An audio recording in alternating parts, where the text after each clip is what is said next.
Well, the MP for Richmond Park, Zac Goldsmith, joins us now. Zac Goldsmith, thank you very much for coming in. Could we deal with these specific issues and start perhaps with the science? I'm going to go through all the details as much as time allows, but before we do that, I want to set one thing straight, and I think this is very important. At the end of your report last night, you stood and faced the cameras and you lamented the fact that I'd spoken to Sky TV, not Channel 4. You said, of course, we'd be delighted to have have him appear on Channel 4 at any time. You then repeated, I think twice on Twitter last night to your followers at 11 o'clock, and later you said, I'm going to quote, he decided to go to Sky instead. We'd been asking for a response for a number of days, but until today refused to comment. Now, you know that's not true. Well, what we know is true. One second. You've had your 12 minutes of fun. Let me explain this very quickly. You knew that wasn't true at the time. You know it's not true now. At 5:30 yesterday, when I heard for the first time that you were actually going to be showing this programme, and that I was the only MP to appear in it, before that it was a whole suite of MPs, and they all mysteriously disappeared. So I contacted Channel 4 and said I'd like to come and do a live interview to address these issues on air, head to head. Now, you clearly tried to create an impression that I was unwilling to do so.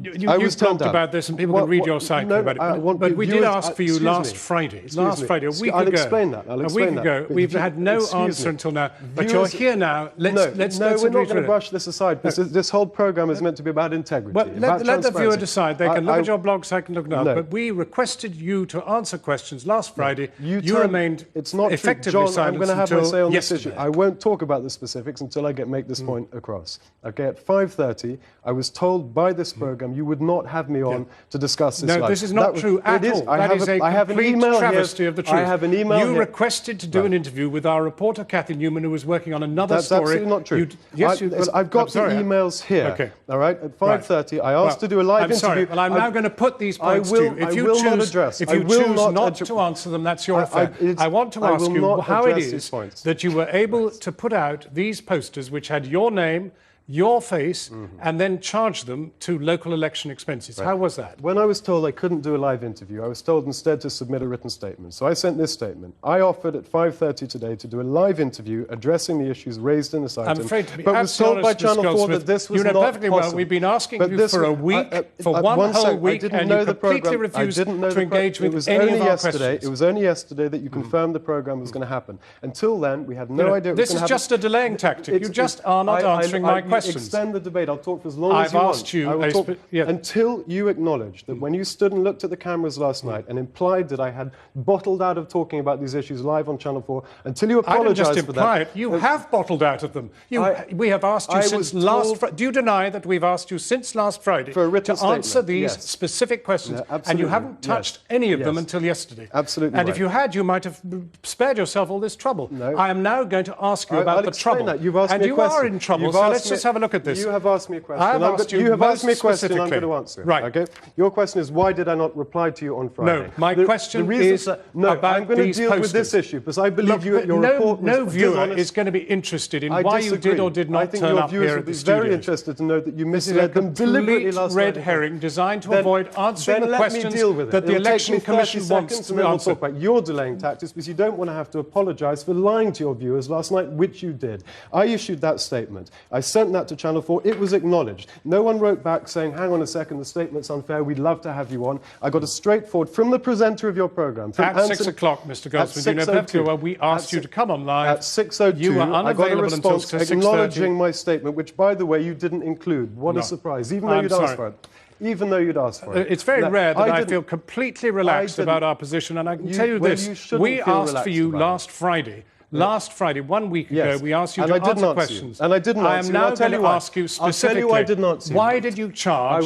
Why did you charge? Do you want to hear an answer or not? I can tell you in 10 seconds. Look, the allegations are not about giving interviews. They are about overspending on election costs. My allegation is that it's outrageous that I wasn't given a live right to apply, and even more outrageous that you lied about it. Well, we stand by our position completely, and you can let Ofcom divide. Why did you take this to Ofcom and complain to them? They're the regulator. 3 things can happen. I have asked you to do 2 things, and that is to come onto this programme and answer 2 specific questions. I asked to come on this programme. The first question. I asked to come on this programme last night and again today. for a week. No, you haven't. You asked me for a written response, which I didn't give you precisely because I did not believe that a lengthy response from me would be honestly used by your editors. Well, in the same way that I would not give a pre-recorded interview. We cannot carry out an investigation into your expenses if you don't answer the questions. And you weren't prepared to engage. Hence yesterday's morass in which I now wish to put to you two specific questions. Let me make one do you want to address the issues that we raised? I'm here to address the issues, but we can see you prevaricating. You just don't want to answer the questions. John, because I'm asking you for a simple acknowledgement that I was turned down from a live interview yesterday, which you did not acknowledge. You were not turned down. You were turned down from a recorded interview with Kathy Newman, or a live interview with Kathy Newman, who was not dealing with the story, was working on another story. My letter if you had agreed to be interviewed by me, you would have been interviewed by me. Anthony Barnett, who was your presenter on that programme. If you'd agreed to be interviewed by me, you would have been. You are a charlatan on this. I'm absolutely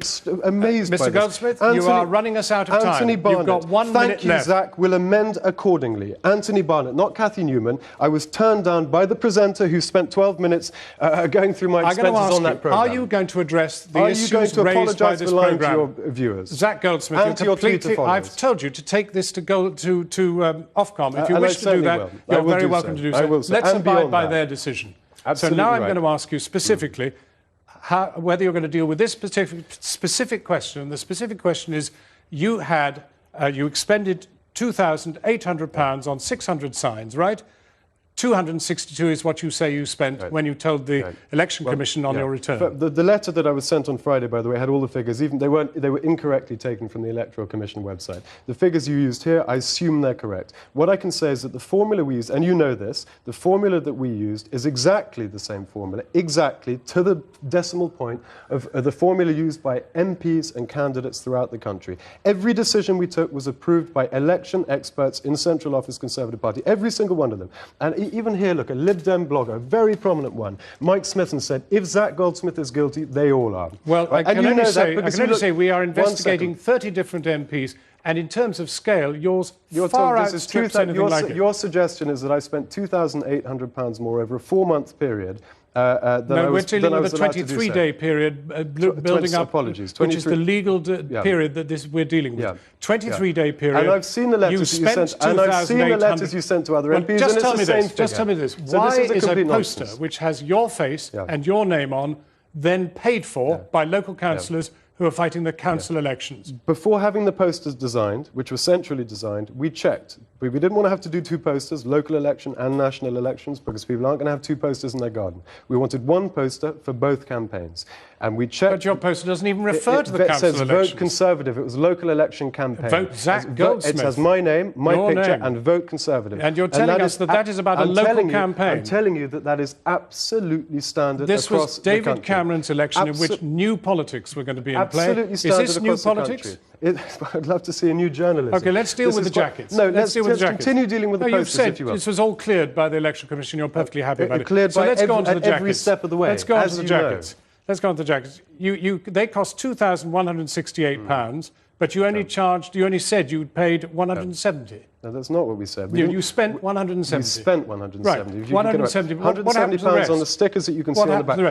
What about the jackets? I'm telling you, we didn't have the jackets customised, as your presenter said. We stuck stickers on themselves. They had vote Conservative on the pockets. 1 second. The generic, not Zac Goldsmith campaigns. We stuck the stickers on the back to personalise them, to customise them. But you made the jackets. You had them made. 1 second. We didn't have them made. We bought them. They're off the shelf. Look at them. But you paid for them. 1 second. These jackets will be used in the local elections, the GL elections, the Boris elections, my next election, if I contest another election, elections after that. These are generic property of the association. But you paid £2,166 hang on a second. Again, if you were to look at the details of 650 MPs in this country, or at least those who use jackets or T-shirts or whatever it is, you will find exactly the same thing. The fact that you have zeroed in on this campaign is a reflection on your agenda, the receipt that we have seen has both jackets and stickers on the same bill. This was a job lot of jackets and stickers. We registered the cost of the stickers, not the stickers. Those jackets were bought for the 23-day period. We registered the cost of the stickers. But you did not register the cost of the jackets. Because those are the things that were relevant for the election campaign. No, the jackets were deployed in the campaign. You are exploiting the fact that the laws are incredibly complicated to create a smoke and mirror story. If you were to come to my office and I bought you a cup of tea during the election campaign, fine. If you said, actually, I live in Sheen, I would then have to register that cup of tea. I have another office, which my own office, off Richmond Green. I had to close that office down during the election campaign. If I hadn't, I would have had to register the entire use, whether or not I'd used it. The problem here is that you bought and deployed jackets and did not charge the campaign. I'm answering your point. The jackets are the same as the trikes we used, the electric tricycles. We didn't register the cost of those trikes. Well, if people register the cost of their election vehicles, they would wipe out their entire election budget at a stroke. We register the cost of running those things and a proportion of the cost. We'll get this clarified by the election committee because the election commission is going to go through all these figures. And three things will happen. So either they'll decide not to look at it, in which case you want to watch it, or they will decide to look at it and they'll give me a green light, in which case you want to watch it, or they'll look at it and find that there was something wrong, in which case we'll need you'll have to watch it. In which case we'll need another general. In which case we will need a repeat general election because the rules Zac Goldsmith, are the same as the rules as every other MP. Thank you very much indeed for coming in. Thank you very much for coming in. That is